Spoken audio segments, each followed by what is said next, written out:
માતાજી મિત્રો, મારી ચેનલ મમતાની રસોઈમાં તમારું સ્વાગત છે। મિત્રો, આજે હું તમારી સાથે શેર કરીશ ગોળ ચૂરમાના લાડુ। તો આ લાડુ બનાવવા માટે ના તો આપણે લોટને બાંધવાનો છે, ના તો આપણે મુઠિયા બનાવીને તળવાના છે, ના કોઈ ભાખરી બનાવીને શેકવાની છે। ખૂબ જ ઓછા ઘીમાં એટલે કે 1 જ ચમચી ઘીમાં આપણે એકદમ ફરસા મોઢામાં મૂકતા જ ઓગળી જાય તેવા લાડુ બનાવવાના છે। તો તમને મારી આ રેસીપી થોડી પણ પસંદ આવે તો મારા વિડીયોને લાઈક કરજો, વધુમાં વધુ શેર કરજો અને મારી ચેનલ પર નવા હો તો ચેનલને સબસ્ક્રાઈબ કરવાનું બિલકુલ ભૂલતા નહીં। તો એકદમ ફરસા એવા આપણા આજે આ લાડુ બનાવવાની રેસીપી હું તમારી સાથે શેર કરું છું। ગોળ ચૂરમાના લાડુ બનાવવા માટે મેં અત્યારે 2 વાટકી ઘઉંનો કરકરો લોટ લીધો છે, જેને આપણે ભયડું કહીએ છીએ। તો અત્યારે આ લોટને આપણે એક મોટા બાઉલની અંદર લઈ લઈશું। તો તમારે જે રીતે લાડુ બનાવવાના હોય તે પ્રમાણે તમે લોટ લઈ શકો છો। તો આપણે 1 વાટકીના માપથી લઈશું, જેથી પરફેક્ટ માપથી આપણા લાડુ તૈયાર થાય। તો હવે આપણે આ લોટને સાઈડમાં મૂકીશું અને અત્યારે આપણે એક તપેલી લઈશું। તો જે વાટકીથી આપણે લોટ લીધો છે તે જ વાટકીના માપથી આપણે 1 વાટકી પાણી લેવાનું છે। તેને આપણે તપેલીની અંદર લઈ લઈશું અને તેની સાથે અત્યારે આપણે તેલ લેવાનું છે। તો અત્યારે આપણે 4 ચમચી જેટલું તેલ લઈશું। તો આ લાડુ ખાવામાં ખૂબ જ પોચા બનશે।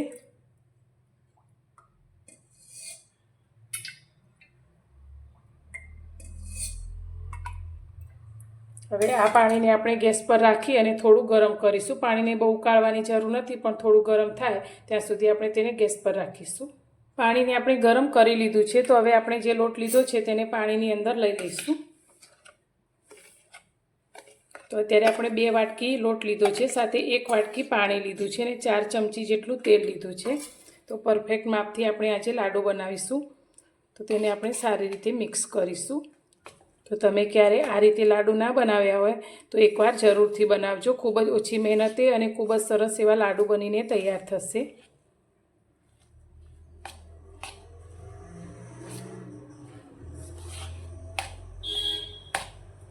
ને આપણે પાણી સાથે મિક્સ કરી લીધો છે। તો આ રીતે આપણે હાથમાં લઈ અને આ રીતે વાળીએ તો તમે જોઈ શકો છો એકદમ સરસ રીતે મુઠિયા વળાઈ જાય તેવો પરફેક્ટ આપણો લોટ તૈયાર થયો છે।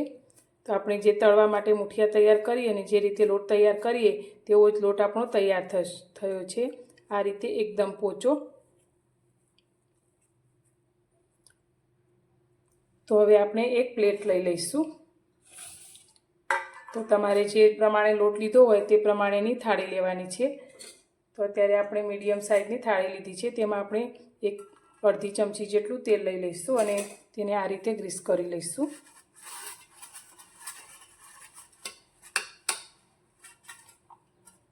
હવે આપણે જે લોટ લીધો છે તેને થાળીની અંદર લઈ લઈશું।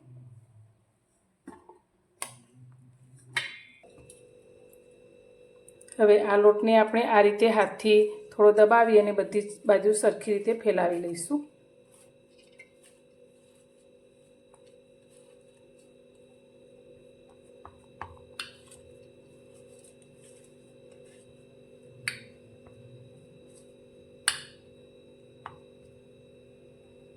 અત્યારે મેં ગેસ પર એક મોટા વાસણની અંદર પાણીને ગરમ કરવા માટે રાખ્યું છે અને વચ્ચે આ રીતે આપણે એક ગોળ રીંગ મૂકી દીધી છે।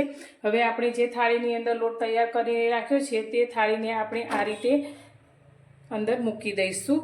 હવે આ લોટને આપણે બાફવાનો છે। તો બાફવા માટે અત્યારે તમે જે રીતે લોટનું લેયર કર્યું છે થાળીમાં તે રીતે સમય લાગશે। જો વધારે જાડું થર હશે તો થોડો સમય વધારે લાગશે। તો અત્યારે આપણે અડધી થાળી જેટલું લેયર રાખ્યું છે, તો 10 થી 12 મિનિટ માટે તેને આપણે બાફવાનું છે। તો પહેલાં તો આપણે તેની ઉપર આ રીતે એક બીજી થાળીને ઢાંકી દઈશું, જેથી અંદર પાણીનો ભાગ ના જાય, અને ફરી ઉપરથી આપણે બીજું વાસણ આ રીતે ઢાંકી દઈશું અને આને આપણે 10 થી 12 મિનિટ માટે સારી રીતે બફાવા દેવાનું છે। ગેસની ફ્લેમ અત્યારે આપણે હાઈ રાખીશું, જેથી આપણો લોટ સારી રીતે અને જલ્દી બફાઈ જાય। ત્યાં સુધી આપણે ગોળને ઝીણું કરી લઈશું। એ બફાતા 12 મિનિટ જેટલો સમય થઈ ગયો છે। તો હવે આપણે ગેસની ફ્લેમ એકદમ સ્લો કરી દઈશું અને હવે લોટને આપણે જોઈ લઈશું।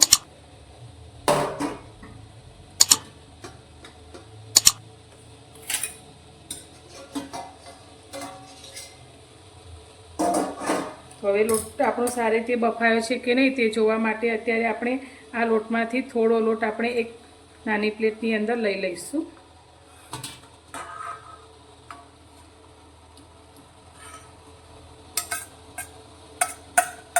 અને તેને આપણે આ રીતે ચેક કરીશું.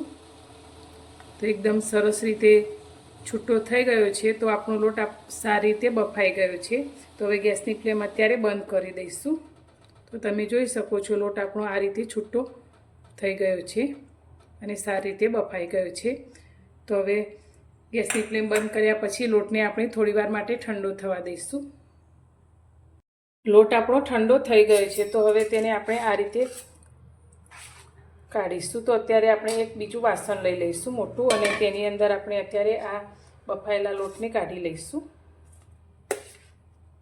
તો એકદમ સરસ એવો આપણો લોટ બફાઈ ગયો છે. તો બિલકુલ ચાળવાની પણ ઝંઝટ ના રહે તે રીતે આપણો આ લોટ તૈયાર થયો છે. તો આ રીતે તમે જુઓ છો તો હાથથી એકદમ સરસ રીતે છૂટો થઈ જાય છે.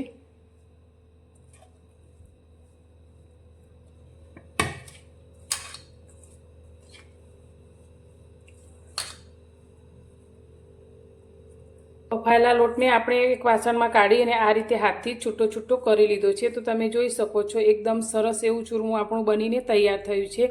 તો આપણે મુઠિયાને તળીએ પછી તેને મિક્સરમાં ક્રશ કરીએ ત્યારે આપણું આ રીતનું ચૂરમું તૈયાર થતું હોય છે. પણ આપણે બિલકુલ ઝંઝટ વગર આ રીતે હાથથી જ એકદમ સરસ એવું ચૂરમું તૈયાર કરી લીધું છે. તો તમે જોઈ શકો છો એકદમ છૂટું અને દાણેદાર આપણું ચૂરમું તૈયાર થયું છે. આપણે ગેસ પર એક કઢાઈ નાની રાખી છે અને તેની અંદર અત્યારે આપણે ફક્ત 1 જ ચમચી જેટલું ઘી લઈશું. તો ખૂબ જ ઓછા ઘીમાં આપણા લાડુ બનીને તૈયાર થશે.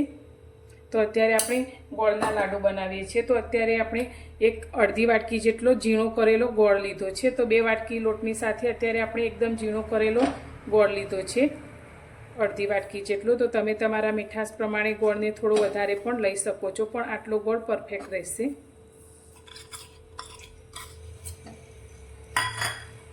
હવે ગેસની ફ્લેમ આપણે ધીમી રાખીશું અને આ ગોળને આપણે ઘીમાં ઓગાળવાનો છે. તો આનો કોઈ પાયો ના થઈ જાય તે વાતનું આપણે ધ્યાન રાખી અને ફક્ત આ ઘી સાથે આ ગોળ આપણો ઓગળી જાય ત્યાં સુધી તેને આપણે ગરમ કરવાનો છે. જો વધુ ગોળ આપણો ગરમ થઈ જશે તો લાડુ આપણે એકદમ ચવડ થશે. તો ગોળને આપણે થોડો જ ગરમ કરીશું. ગોળ આપણો ઘી સાથે સારી રીતે મિક્સ થઈ ગયો છે ને આ રીતે તમે જોઈ શકો છો સાધારણ જેવા ઉપરથી પરપોટા જેવું થવા લાગ્યું છે. તો ગેસની ફ્લેમ અત્યારે આપણે બંધ કરી દઈશું. આપણે ગરમ કરેલા ગોળને ચૂરમા સાથે મિક્સ કરીશું.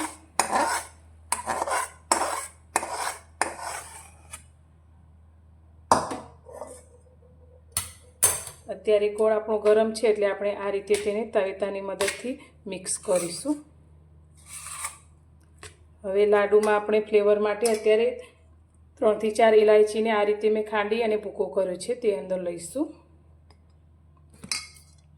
અને સાથે આપણે થોડાક કાજુ અને થોડાક કિસમિસના આ રીતે ટુકડા કરીને લીધા છે તે અંદર લઈ લઈશું. તમે અંદર બીજું કશું જ એડ કર્યા વગર પણ લાડુ બનાવી શકો છો. ઇલાયચી ડ્રાયફ્રૂટ ના લેવા હોય તો પણ તમે આ લાડુ બનાવી શકો છો. હવે હાથથી અડકી શકાય તેટલું તેને આપણે થોડું ઠંડુ થવા દઈશું ને આ રીતે મિક્સ કરી લઈશું. ચૂરમું આપણું થોડું ઠંડુ થઈ ગયું છે. તો હવે તેમાંથી આપણે લાડુ બનાવીશું. તો તમારે ગોળના લાડુ ના બનાવવા હોય તો તમે આ રીતે ચૂરમાને બાફી અને તેની અંદર દળેલી ખાંડ અને થોડું ઘી એડ કરીને પણ લાડુ બનાવી શકો છો. તો અત્યારે હવે આપણે મીડિયમ સાઇઝના લાડુ તૈયાર કરીશું. તો ખૂબ જ સરળતાથી આપણા લાડુ આ રીતે વળી જાય છે, તમે જોઈ શકો છો. હવે આપણે તેને થોડી ખસખસમાં આ રીતે ફેવરી લઈશું અને આ રીતે બધા જ લાડુ બનાવી અને આપણે એક પ્લેટમાં મૂકીશું. મિત્રો તૈયાર છે આપણા ગોળ ચૂરમાના લાડુ.